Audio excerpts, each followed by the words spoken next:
Študenti druhého ročníka magisterského stupňa masmediálnych štúdií sa v posledných novembrových dňoch zaoberali natáčaním PR projektu. Ich hlavným cieľom bolo poukázať na množstvo športových aktivít, ktoré sú k dispozícii všetkým študentom Prešovskej univerzity.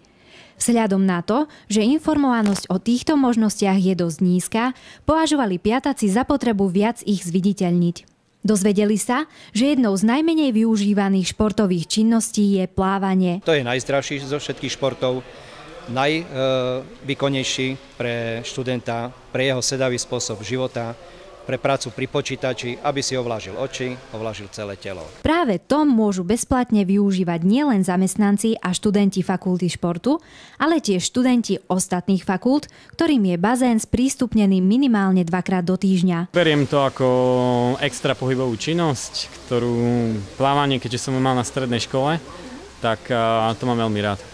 Máme radi to plávanie, tak aj preto tu nachodíme. Pod vedením pána doktora Ľubomíra Paučíra si tak každý môže vyskúšať aktívne a pasívne plávanie, ale aj potápanie s kompletným potápackým výstrojom.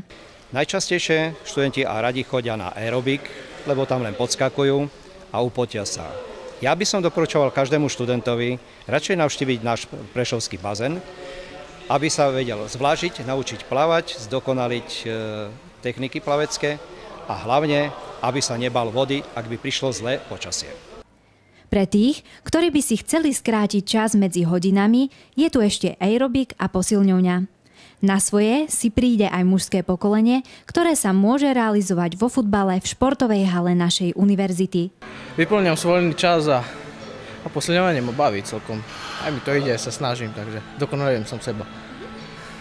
PR tím neodolal svojej zvedavosti a zúčastnil sa tiež olympijského dňa, ktorý sa konal 9. novembra o 2. hodine po obede. Piatakom sa podarilo zistiť, že za každý z uvedených športov možno získať nielen dobrý pocit, ale aj kredit navyše. Prešovská univerzita ponúka študentom množstvo športových aktivít.